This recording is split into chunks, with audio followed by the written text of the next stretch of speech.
नमस्कार दोस्तों, मैं राकेश सिंह बहुत स्वागत करता हूं आपका मेरे चैनल कप ऑफ नॉलेज में। आज हम बात करने जा रहे हैं अपने एस्ट्रोलॉजी की सीरीज पे, जो ये हमारी चौथी वीडियो है। आई होप आप लोगों को पहली वीडियो पसंद आ रही होंगी। इसी साथ हम बढ़ते हैं और आज हम चर्चा करेंगे, जैसे मैंने आपके लिए ये ऑलरेडी डिटेल बनाई हुई है। सो दोस्तों, ये आपको पता है कि हमारा भाव है, हाउस है 1 2 3 4 5 6 7 8 9 10, और ये हमारी राशियां हैं जो इन हाउसेस में होती हैं। मैंने अपनी ऑलरेडी पहले वीडियो में क्लियर कर दी थी कि भाव क्या होता है, और ये हमेशा फिक्स रहती है, ये कभी मूवमेंट इनका नहीं होता। ये भाव कभी कोई बोले या हाउस बोले तो ये हमेशा एक ही रहेगा। यहाँ पे नंबर हमेशा हर एक लोगों की कुंडली के अनुसार जो होता है, नंबर अलग अलग लिखे रह सकते हैं। कहीं 4 लिखा होगा, कहीं 5 लिखा होगा, लेकिन वो राशि का नंबर होता है, वो आपके ग्रह का इंडिकेट करता है। लेकिन जो भाव है, जो हाउस नंबर है, वो कभी चेंज नहीं होता। ये आपको बिल्कुल माइंड में सेट करना है। इसलिए आप मेरी पुरानी वीडियो देख सकते हैं, आपको डिटेल में समझ में आ जाएगा। मैं एक और चीज बहुत शॉर्ट में बताता हूँ। किसी तरह जो राशियां होती हैं, जैसे इस भाव में ये राशि है, पहली राशि है जिसका घर ये है, ये भी चेंज नहीं होती, ये भी हमेशा फिक्स रहती है। तो मेष राशि का पहला घर है, इसके बाद से आपका वृश्चिक राशि हो गया, इसका घर ये है। मिथुन राशि हो गया, कर्क राशि हो गई, सिंह राशि हो गई, कन्या, तुला, वृश्चिक, धनु, मकर, कुंभ और मीन। तो ये भी राशियां फिक्स होती हैं। दोस्तों, आज हम बात करने जा रहे हैं कि जो हमारे भाव हैं और जो राशियां हैं, इनका तत्व क्या होता है, और उसके बाद से इनके जेंडर के बारे में हम बात करेंगे। उसके बाद जैसे हम कहते हैं ना कि धनु जो है, ये क्या कहते हैं, अगर आप शुक्र देवता की बात करें तो ये रिप्रेजेंट जो करते हैं, ये शुक्र हमारे इनको रिप्रेजेंट करते हैं, लक्ष्मी माँ को रिप्रेजेंट करते हैं, या देवी माता की आप पूजा कर सकते हैं। तो इस तरह से डिसाइड होता है कि भाई इनका जो हो सकता है जेंडर मेल है या फीमेल है। तो इन चीज़ों पर हम डिटेल में बात करेंगे। साथ ही साथ हम ये भी बात करेंगे, जो राशियां होती हैं, ये राशियां किस ईस्ट दिशा को रिप्रेजेंट करती है, कौन सा दिशा इनके लिए शुभ होता है, कौन किस दिशा के मालिक होते हैं, मालकिन होते हैं, उस चीज को हम डिस्कस करेंगे। तो आज ये 2-3 चीजें हम डिस्कस करेंगे। तो दोस्तों, इस डायग्राम के साथ साथ मैंने आपको एक पुरानी डायग्राम भी एक हेल्प के लिए ले लिया है। ठीक है। ये आपको हेल्प करेगा जानने में, समझने में। यहाँ पे मैंने ऑलरेडी आप ये देखिए, 1 नंबर है में जो हाउस है हमारा, 2 नंबर, 3 नंबर, 4 नंबर, इसके साथ और भी चीजें डिटेल में लिखी हुई, उसको मैं आपको डिटेल में एक्सप्लेन करते जाऊंगा। आई होप, मैं आपको रिक्वेस्ट करूंगा आप नोट पैड ले लें और इन चीज़ों को, वीडियो को बार बार आगे पीछे करके इस चीज़ को नोट कर लेंगे। तो जैसे जैसे सीरीज हमारी चल रही है, आपको बहुत हेल्पफुल होगा ये। ठीक है दोस्तों। देखिए, ये पहला खाना मेष राशि हो गई। ठीक है। अब बात करते हैं कि इसका जो तत्वों की मैं बात करूं, पहले हम तत्वों पे डिटेल कर लेते हैं कि तत्व क्या होता है, कैसा होता है। तो देखिए दोस्तों, जो सारी राशि है उनको हम 4 तत्वों में डिवाइड करते हैं। पहला अग्नि तत्व होता है, फिर कहते हैं जमीन तत्व हो, धरती तत्व होता है, मतलब कि आप फायर बोल सकते हैं, अर्थ बोल सकते हैं, वायु तत्व होता है, और फिर आपका पानी तत्व होता है कि आपका एयर हो गया और वाटर हो गया। ये जो पहला हमारा है दोस्तों, ये जो हमारी पहली जो ये होगी राशि, जो मेष राशि है, ये हमारी दोस्तों फायर तत्व है। ठीक है। ये हमने यहाँ पे एफ लिखा हुआ है, ये रिप्रेजेंट कर रहा है यहाँ फायर को। तो ये अग्नि तत्व की राशि है। ठीक है। उसी तरह जो दूसरी हमारी वृश्चिक राशि है दोस्तों, वो हमारी क्या कहते हैं, अर्थ तत्व की राशि है। ठीक है। तीसरी जो हमारी है दोस्तों, वो हमारी एयर तत्व की राशि है, वायु तत्व की राशि है।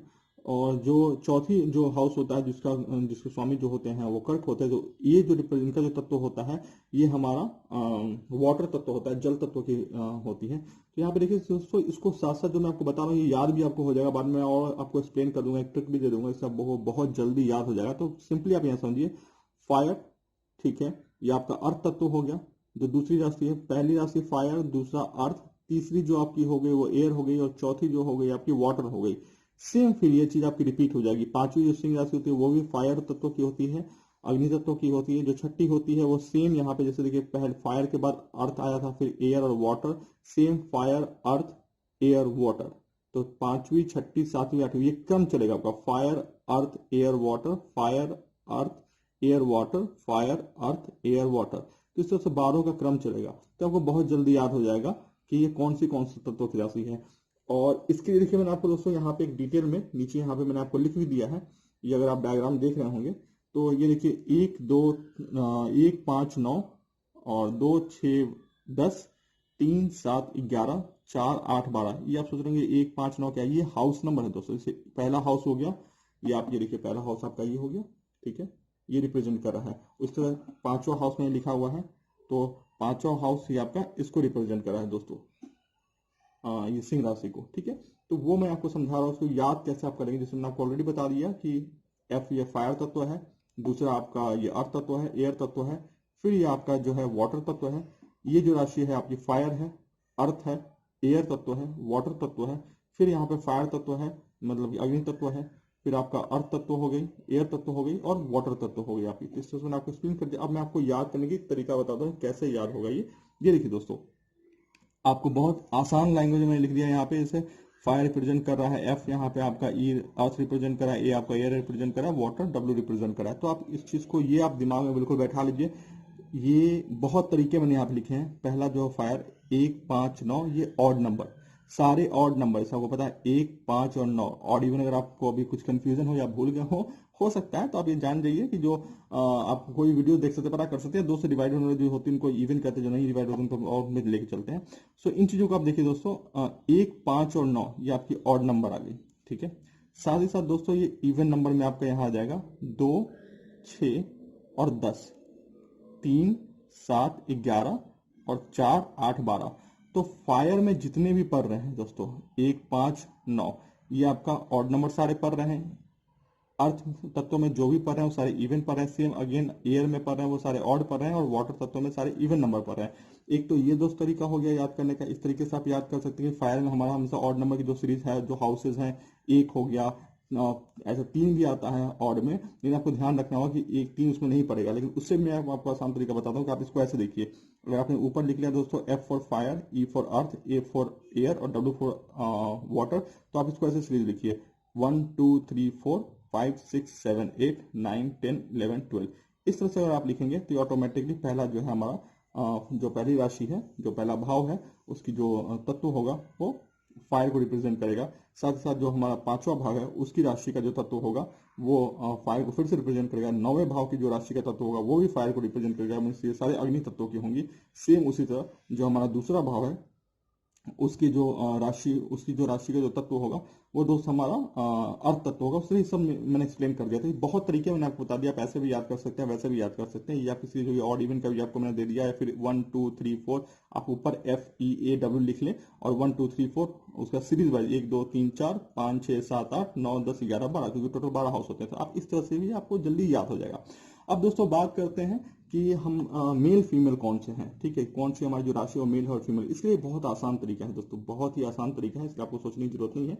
आप हमेशा याद रखिए दोस्तों कि जो पहली राशि आपकी होगी, ठीक है दोस्तों, पहली राशि आपकी मेल होगी और उसकी जो अल्टरनेट होगी वो फीमेल होगी। मतलब पहली मेल है, ये फिक्स है, पहली मेल है, मेष राशि मेल राशि। जो जेंडर इसका होता है वो जो लिंग होता है ये इसका मेल होता है। तो पहला जो मेल होगा दूसरा फीमेल होगा ऑटोमेटिकली, फिर तीसरा मेल होगा, चौथा फीमेल होगा, पांचवा मेल, छठा फीमेल, सातवां मेल, आठवां फीमेल, 9वां मेल, 10वां फीमेल, 11वां मेल, 12वां फीमेल। तो ये एक सीरीज इसके अकॉर्डिंग बड़े आसानी से याद करेंगे। हमेशा पहला मेल से स्टार्ट होगा, male female, male female, male female, male female, इस तरह से आपको याद हो जाएगा।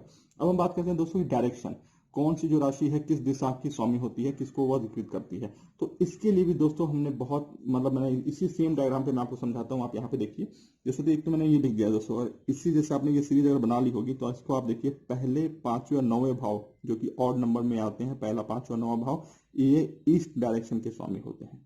सेम जो दूसरा मैंने जो अर्थ तत्व के जो भी भाव थे, दूसरा, छठा और 10वां, ये साउथ दिशा की जो होती है हमारी, ये पूर्व के हो गए, ये दक्षिण दिशा की स्वामी होते हैं। साथ ही साथ दोस्तों हम यहाँ बात करें तो जो एयर तत्व होते हैं 3, 7, 11 ये आपके पश्चिम दिशा के स्वामी होते हैं, और जो वाटर तत्व के जो होते हैं 4, 8 और 12 ये सब हमारे उत्तर दिशा के स्वामी होते हैं। तो ये देखिए उसी सीरीज में, उसी जो मैंने आपको पहली ट्रिक बताई थी, उसी ट्रिक में आप इससे भी डिफाइन कर सकते हैं। अच्छा ये पहला वाला एफ होगा तो ये ईस्ट के होंगे, ई होगा तो साउथ के होंगे, ये एक तरीका है, मैंने नीचे भी देख लिया है दोस्तों। इस तरीके से आज हमने बात कर ली कि जो भी हमारे जो राशियां हैं, जो भाव हैं, उन भाव के जो राशि जो मालिक है उस घर के, उनका तत्व कैसा होगा, स्वभाव कैसा है, उनके जेंडर क्या है, मेल है फीमेल है, और उसके किस डायरेक्शन के स्वामी है। अब दोस्तों चलते चलते हम दोस्तों एक आखिरी बात कर लेते हैं कि ये एक स्वभाव, एक ये होता है चर, अचर और सामान्य होता है। चर जो डिपेंड करता है वो बहुत ही चलित स्वभाव, मतलब बहुत ही फास्ट दिखाता है कि अगर राशि चर है तो बहुत ही तेज परिणाम देगी, कोई राशि अगर अचर है तो मतलब बहुत ही धीमी परिणाम देगी, और कोई राशि अगर सामान्य है मतलब कि मिला जुला परिणाम देगी। तो इसके लिए दोस्तों मैंने एक बहुत ही अच्छी यहाँ पे ट्रिक लिखी हुई है, देखिए जिसमें मैंने च लिखा है। तो पहली राशि जो स्टार्ट होगी दोस्तों हमेशा चर से स्टार्ट होगी। पहली राशि च इंडिकेट यहाँ करता है चर, तो पहली चर है, दूसरी अचर है, तीसरी सामान्य है दोस्तों, फिर चौथी चर है, फिर पांचवी अचर है, छठी सामान्य है, सातवीं फिर यहाँ पे चर है, आठवीं जो राशि है वो फिर यहाँ पे अचर है, नौवीं राशि जो है सामान्य है, 10वीं चर है, 11वीं अचर है और 12वीं राशि यहाँ पे फिर से सामान्य है। तो ये बहुत ही सिंपल, चर अचर सामान्य, चर अचर सामान्य, चर अचर सामान्य, चर अचर सामान्य, ये इतना इजी प्रोसेस दोस्तों, अगर आप एक बार फॉलो कर लें इस चीज को तो आपको बिल्कुल मेमोराइज हो जाएगा। एक दो बार आप देखेंगे तो आपको याद करने की दोबारा ही नहीं, पहला मेल होता है, दूसरा फीमेल होता है, फिर पहला चर होता है, दूसरा अचर होता है, तीसरा सामान्य होता है। वो सीरीज आपको चलानी है, नंबर वाइज चलानी है। तो आज दोस्तों हमने इस वीडियो में अपने बात की है कि चर होते हैं, अचर होते हैं, कौन कौन सी राशि सामान्य क्या होती हैं, तत्व उनका कैसा होता है, जेंडर उनके कैसे होते हैं। सो आई होप आपको ये वीडियो अच्छा लगा हो, और इसी साथ आज इस वीडियो को समाप्त करते हैं दोस्तों। बहुत जल्दी हम मिलेंगे आपको साथ दूसरे वीडियो के साथ। अगर आपको कोई भी प्रश्न हो तो आप कमेंट कर सकते हैं, मैं उसका आपको आंसर दूंगा। और हम बहुत ही अपने जो चैनल है इसमें हम न्यूमरोलॉजी के बारे में बात करते हैं, मूल्यांक क्या होते हैं, भाग्यांक क्या होते हैं, शनि के साढ़े साथी पे डिटेल में मैंने काफी अच्छी वीडियो बनाई हुई है, और भी काफी इन्फॉर्मेशन और एजुकेशन से रिलेटेड वीडियोज यहाँ पोस्टेड है।